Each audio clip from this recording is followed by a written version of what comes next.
So the most important thing that we've got to understand is that government is expected to move deliberately. We don't want to go as far as being a bureaucracy that spends all of its time holding up progress and stopping things. But when it comes down to cutting funds, we've got to move consciously and deliberately. And right now, we're doing anything but. The federal cuts that you've been seeing coming down are affected us in a myriad of ways. When you look at all of the cuts that we've got that are going to affect Medicaid, you've got cuts that are coming to education that are causing problems at public schools already, and with some areas already in a position where they're losing grant money for schools that are meant to help rural areas. When you look at the cuts that we've had in healthcare in the VA hospitals, where in Durham and Fayetteville, they've already let people go, they've already fired people. These are the kind of things that we're looking at. Look at what we're doing to our national parks. We're cutting personnel there. When you look at grants and monies that are coming in that are supporting real live North Carolinians every single day, and that are jobs that are supporting real live North Carolinians every day. These things are happening. They're happening in real time. They're happening without warning. They're happening without an opportunity to plan, and they're putting North Carolina in a position where we're just not going to be able to handle these. So it is important that your representatives listen.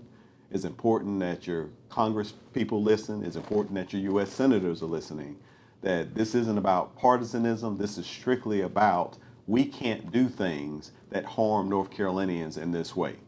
Because the more jobs that are being cut, the more people that we're putting in the unemployment line, more people that are in a position where they can't function in our society and in our communities in ways that they've been used to being able to function.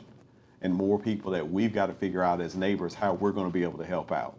So we want you to know that that's something that we as House Democrats are listening to, something that we care about, something that we want to make sure that we're helpful for, but we also want to continue to hear from you, because we're going to continue to speak out about these things and talk about these things, because these aren't cuts that are really aimed towards stopping government waste. We've not seen that. We know where a lot of areas of government waste are. These are areas that are just cutting programs that folks feel like aren't necessary. For instance, they've cut a program at ECU that's meant to help fund getting teachers out in the rural areas, in these public school areas that desperately need it, because rural areas haven't been able to benefit from the voucher program and all these other programs that are meant to try to move a lot of our kids into private schools, because those are helping out urban areas. Those are helping out Raleigh. Those are helping out Charlotte. But for those of us who live in rural areas, we depend on these schools to make sure that our kids have the basic education that they need in order to compete in today's job market. So we'll continue to listen, we'll continue to fight, we'll continue to push, we continue to want to hear from you.